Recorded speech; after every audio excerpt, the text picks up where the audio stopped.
नमस्कार, मी श्यामराव मोकाशी आणि आता 2000 रुपये खाऊन 100% दररोजच्या किती बी टेस्ट हिसाबाच्या बाहेर देणाऱ्या आरटीओवाल्यांची चांगली जिरली आहे आणि आता चांगली जिरवायची आहे. आता तुम्हाला माहिती आहे का कायदा काय घालायची? ह्या त्यानं टायमिंग दिलेलं आहे आणि अपॉइंटमेंटवरनंच त्या टेस्ट घ्यायचे. दुसरी गोष्ट ह्यांनी अधिकाऱ्यांनी टेस्टला जाण्याच्या पूर्वी डायरेक्ट ट्रेकवरती जायचं नाही, त्यांनी हातात शीट घ्यायची आहे आजच्या टेस्ट किती आहेत, शिवाय रजिस्टरवरती त्यांनी सही करायची आहे. म्हणजे पहिलं कसं होतं ते कवाबी झोपत न उठायचे धनाना गुरून ते फार्म मारायचे.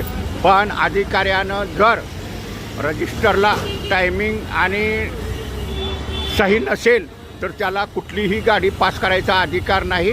त्यानं कार्यालयात आरटीओच्या रजिस्टरमध्ये नोंद करायची आहे जी पासिंगला तुटी यायचे ना, आणि 5 मिनिट 7 मिनिट 10 मिनिट असे जे टॅक्सचं प्रमाण आहे तेच त्यांनी करायचं. त्या कुठल्या बी गाड्या काही 100 जण आली ती म्हणून त्या गुरुनं पाठवलं सह्या केल्या असं काही नाही. शेवटी त्या पेपरवरती त्या शीटवरती जी शीट मिळेल दररोजची त्या शीटवरती ज्याची सही झालेली आहे ज्याची टेस्ट झालेली आहे त्याची सही घ्यायची आहे आणि पेपर ते घेऊन जायचं. शिवाय आठवड्यातनं एक वेळ म्हणजे ते लक्षाला गेलं आता लायसन गुरुनं दिलं, त्या स्कूलवाल्यानं दिलं, दुसऱ्या दिवशी अप्रूव्ह झालं. आता कायदा संपलेला आहे ह्यांच्या लोच्यामुळं, केवळ आरटीओवाल्यांच्या लोच्यामुळं. तर ती शीट नेल्यानंतर 5% लोकांच्या पुन्हा रिटेस्ट होणार आहेत.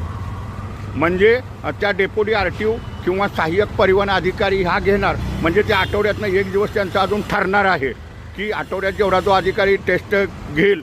समजा एखाद्या अधिकाऱ्याच्या एका आठवड्यात 500 टेस्ट झाल्या तर ते 500 पैकी ज्या पेपरची शंका येईल किंवा टेस्टची शंका येईल अशा लोकांना SMS जातील आणि त्यांना टेस्टला बोलवलं जाईल. आणि मग तो लाट 8 दिवसानं पुन्हा पुढच्या ह्याच्यासाठी जाणार.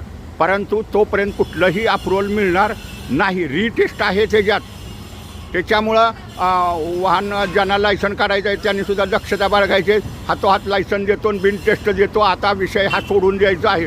कागदपत्र सगळी ओके पाहिजेत, 15 नंबर पाहिजे, सगळे हे पेपर व्यवस्थित पाहिजे आणि लायसनमध्ये तुमचा ब्लड ग्रुप आला पाहिजे. म्हणजे तुम्हाला MBBS डॉक्टरचं तुमचं लॅबचं सर्टिफिकेट पाहिजे, तुमच्यावर कुठला ब्लड ग्रुप आहे हे बी त्याच्यात असणार आहे. आणि आठवड्यातनं एक वेळ रिटेस्ट होणार हे मात्र लक्षात ठेवा. आणि आता लायसनचं हे लई आरटीओवाल्यांच्या पोटात दुखतंय, जळायला लागले हा कायदा झाल्यापासून. कारण पहिले कसं 2000 3000 खायचे, जे धनाना सह्या करायचं, जिरून द्या जरा त्यांची, सस्पेंडच करायचं. आता व्हिडिओ शूटिंग चालू होईल बघा सगळ्यांचं. धन्यवाद. व्हिडिओ शेअर करा.